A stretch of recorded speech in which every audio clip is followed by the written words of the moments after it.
Howdy, howdy, howdy, my name's Anachi Sasuke. Welcome back to Let's Read the SP Foundation Wiki. In the last episode, we read about the post box, the blood-draining carpet, the most unhelpful object on Earth, Walter the Omnivorous Rabbit, and eye spiders. Eye spiders were about as uncomfortable as expected. Walter was a paradox, the most unhelpful object on Earth was hilarious, the blood-draining carpet was strange, and the post box was not as weird as it could have been. So, let's start the Valhalla Gate, and then we'll be doing Mr. Fish, Voodoo Putty, Josie the Half-Cat, as opposed to Josie and the Pussycats, and Karl the Variable Dog. So we're just gonna have some animals across the next few days. We got a fish, we got a cat, we got a dog. We're gonna have some more cats in tomorrow's episode, and a bug, and some more spiders, another spider, possibly a bear. So it's gonna be an interesting week for animals. So let's check out Valhalla Gate. It's Euclid. Armed. Okay. That certainly was the very first word of the article. Armed Containment Area 31 has been established in a 15-kilometer radius around SCP-526-1, which has been officially designated as a military weapon testing site and proving ground, with a no-fly zone in effect. A company-sized element is stationed at Station 526 Alpha to observe and contain the appearance of anomalous subjects from 526-1, and it's authorized to use deadly force in self-defense or in order to contain 526. Approximately 30 minutes before dawn, all containment teams must be at full alert and must remain on alert until sunset or such time that all instances of 526-2 have been eliminated or otherwise rendered harmless. In case of overwhelming hostile contact, additional reinforcements may be requested by ACA-31 Command from Mobile Task Force Sigma-9, the Valkyries, including artillery strikes and close air support if necessary. Description: SCP-526-1 is a hill in the blank blank near blank Norway, centered at blank blank north blank blank east. 1 is easily identified by a ring of 9 stones approximately 9 meters in height, with numerous runes inscribed on their inward surface and placed in a 10-meter radius centered on top of the hill.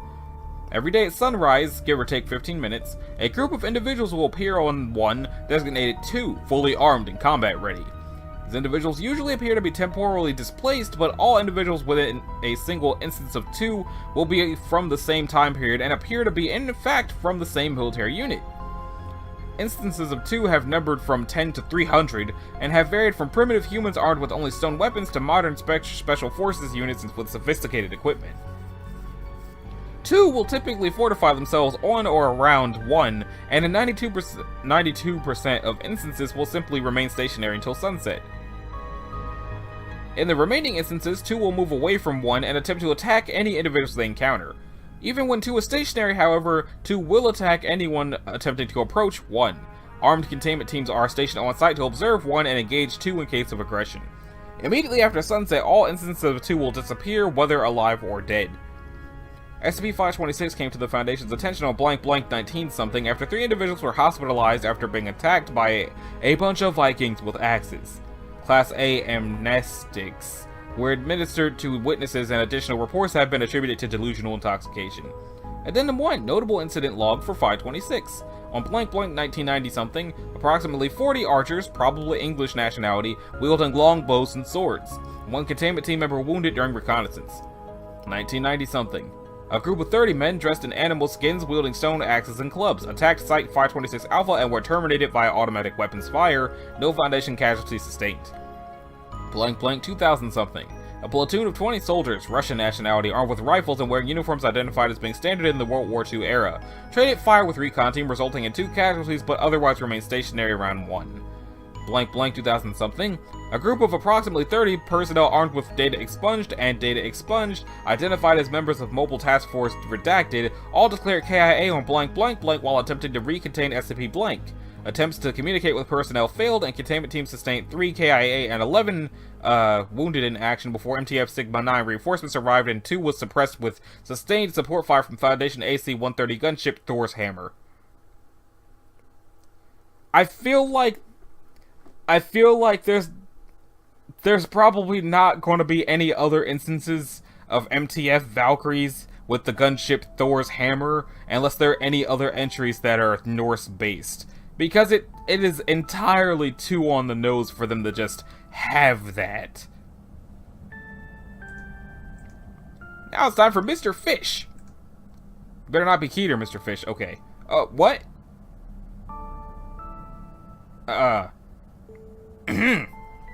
SCP-527 is to be contained within a standard humanoid domicile at Site-19. No other containment procedures are necessary. 527 is a male humanoid, 1.67 meters in height, which is biologically non-anomalous, with the exception of its head, which is that of a Puntius semifasciolatus, or gold barbfish. What that looks like for real. Let's see what it looks like for real. Okay. I wonder if I pronounced it right. No one knows. 527 displays no other anomalous qualities. The head of 527 functions the same as the head of any other non-anomalous human. 527 is capable of typical human speech. A tattoo reading Mr. Fish from Little Mister's, all rights reserved, by Dr. Wondertainment appears on the bottom of its left foot. Discovery: 527 was discovered in Boston by Foundation agents in 2002 and was moved to Site-19 in 2004. Initial interview. Thank you for your cooperation thus far, SCP-527. We're just using this interview as a way to gauge any potential anomalous behavior we might not expect. Alright? To begin, are you capable of breathing underwater? No. Are you capable of communicating with other fish or with other sea-based life forms? No. I see. When did you first discover your condition? Were you, by any chance, attacked or bitten by a fish you did not recognize, or experienced an encounter with a sea-based deity of some kind? Nah. Ah, well, then you've been like this since birth. Yep. Alright. Do you know of any other anomalous traits you might exhibit? Sure don't. Like I told the other guy, this is all it is. You're looking at it. Lie, stripes, hot, sweetie. They got all the good stuff. I'm just the guy with a fish head. Do you have any idea why your creator might have fashioned you in this way? Fuck if I know. End log. Addendum recovered document. When asked, SCP-527 was able to produce the following document.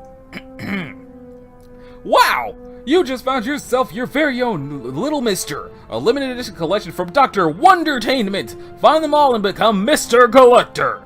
We got Mr. Chameleon, Mr. Headless, Mr. Laugh, Mr. Forgetful, Mr. Shapey, Mr. Soap, Mr. Hungry, Mr. Brass, Mr. Hot, Ms. Sweetie, Mr. Life and Mr. Death, Mr. Fish, Mr. Moon, Mr. Red, discontinued, Mr. Money, Mr. Loss, redacted, Mr. Mad, Mr. Scary, and Mr. Stripes, which are actually SP-905 to 2287, 1799, 909, 1831, 1908, 913, 629, we'll be getting to there soon, 644, same thing, 2396, someday, 1007, we're right here at Mr. Fish, Mr. Moon, 917, SCP Red, let me just click that, 2855, 920, 2428, 2933, and 2148. We'll get to all of those guys some days, but what's the deal with this? It's a tail. It's a tail. Okay, I'm going to add it to the list of things to cover in SCP Saturday someday. Now that brings us to the Voodoo Putty, which is Euclid. Special containment procedures. All items designated 528 are to be kept inside of their individual containers when not in use. In the case of a missing or damaged container, a new, non-individualized container will be commissioned. All containers of 528 are to be kept in a secure storage locker Z12 at Site-23. Senior staff at Site-23 are to be given the combination to said locker. No one of lower class than 3 is approved to work on SCP-528. The combination is to be changed on a weekly basis. Description: there are currently 7 instances of SCP-528 in Foundation control. It can be found in small red plastic containers visually identical to those used by the Silly Putty Corporation, except that the Silly Putty logo has been replaced by the— oh, Jesus. The factory.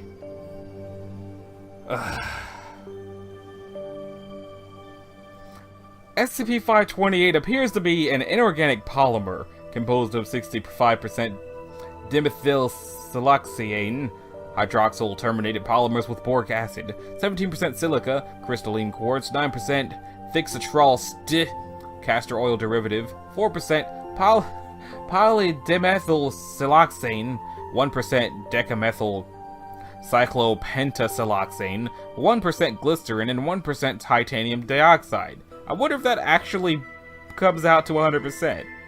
Let's see, so that's 65, 75, 80, 81. Nope!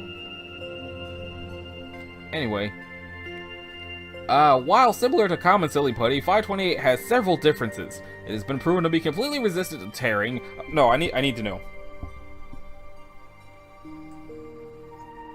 65 plus 17 plus 9 plus 4 plus 1 plus 1 plus 1. Y'all are missing 2%. 2%. Okay, I'm not crazy. That ain't right. Anyway, it is proven to be completely resistant to tearing, although indentation and apparent cuts are possible. When formed into a ball and thrown, it bounces twice as much as the regular kind. The main difference, however, is that 528 is capable of copying any picture of a human being it is pressed upon, no matter if ink is involved. It can retain an image from paper, photo paper, even from a television or computer screen. Once an image has been placed on 528, the only ways to remove it are to crumple it into a ball or to apply rubbing alcohol. Any actions taken upon 528 affect the individual pictured as well, usually resulting in the death of the pictured individual. I can imagine! Because it's from the fucking factory. So, SCP-528 applied to picture of D-5281. Pressure applied to 528 causing image arm to stretch. Disposable 528-1 screamed in pain, his own arm stretching 1 inch per centimeter the image was stretched. Detailed x-ray revealed bones and flesh to have been data expunged. At approximately 5 inches stretching of 528, a gap formed in the image. Arm came off at the same place bloodlessly. Further testing revealed that while disposable dude was still affected by 528, his arm no longer was. Test 2. 528, still bearing the image of that person, is doused in rubbing alcohol in an attempt to remove the image. As alcohol is applied to parts of the image, analogous parts of disposable dude vanish. When the torso was wiped away, his life functions cease. At this point, it ceases to apply to him and is cleaned with no further incidents. In test 3, it's a disposable 2. When it's crumpled, it is then crumpled into a ball, the image on it inside. He is condensed into a ball as well, however his bones do not break, and he continues to scream until his head is rolled into his abdomen. At this point it is believed he suffocates as 528 stops applying to 2. When unrolled flat, the image is no longer visible. Test 4. Apply it to an image of disposable 3. It is then immersed in boiling water. He begins to complain of the heat. After 5 minutes, the image begins to run. He begins to scream as he melts, flesh and bone both sagging equally. Testing is concluded when his nose melts over his mouth, blocking his breathing and leading to his suffocation. Note: although clothes are duplicated in the transference of ink, they are not affected by 528 in any way. I almost want to click to see how many things pop up for the factory, but it'll be a nice surprise to not know. That brings us to Josie the half-cat, finally! There she is. There she is. No special precautions have yet proven necessary. Josie is quite affectionate, and at this stage is free to move about the lower levels of the facility. Staff are not permitted to feed cheese to her. She will become distressed if not given sufficient cheese. SCP-529 is a small house cat, Felis cactus, with gray tabby markings. Parts of the animal to the rear of the end of the ribcage appear to be missing. The body terminates sharply as if sliced in two. In spite of this, the animal has no health problems and moves about as if its hindquarters were still in place. For example, walking takes place as usual, and sometime after feeding, the animal makes motions as if to avoid itself of waste matter. The cross-section does not display the interior of the animal, but appears pure black to the eye, and absorbs all non-visible wavelengths of light. It is slightly yielding to the touch. Gentle stroking of this area sometimes yields a positive reaction, purring and so on, but more usually leads to the creature turning on the agent claws at the ready. Those scratched have experienced no abnormalities. The hind regions do not appear to be invisible. A cursory examination will show that there are no hindquarters. DNA testing has shown the animal to be female. Okay, so I spent this whole time assuming that the back of the cat was invisible for some reason, but evidently there's just not a back to the cat. But it acts as if there is anyway. If the cat knows that there is no problem, then why should it act as if there's a problem? And then that brings us to Karl, the variable dog. What shall he be? Okay, he's safe. I'm not sure what I'm looking at, but it's safe. Oh, also, it looks like Karl was allowed to interact with Josie. No special precautions have yet proven necessary. Karl is very calm and friendly, and at this stage is free to move about the lower levels of the facility. Karl is also free to interact with Josie, as the two have proven non-hostile towards each other as well. Staff are not permitted to feed him anything other than his approved food twice daily or his approved treats during training. Karl appears to be a small dog in a constant state of physical alteration. Height typically varies between 20 centimeters and 30.5 centimeters at the shoulders. Width across the back typically varies between 7.5 centimeters and 18 centimeters. Length typically varies between 25.5 centimeters and 45.5 centimeters. Larger and smaller sizes have been recorded but are rare and do not last long.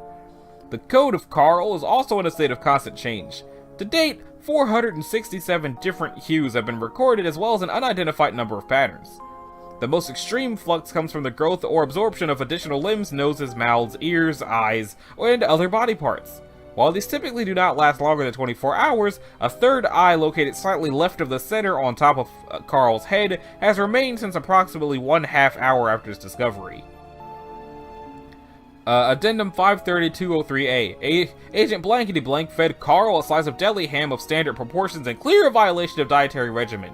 The resultant odor has been described variously as horrid and plant withering. Agent Blank Blank has been reprimanded. Alright. Cool. So, if ever there was a way to set the stage for how animals work when they're in the SCP Foundation but not dangerous, it's those two.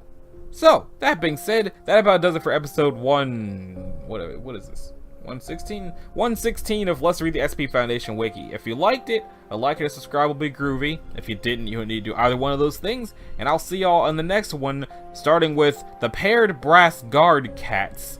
And then we'll just have a frost bug, a snake necklace, misplaced blood, and a communicative beaker. Fascinating!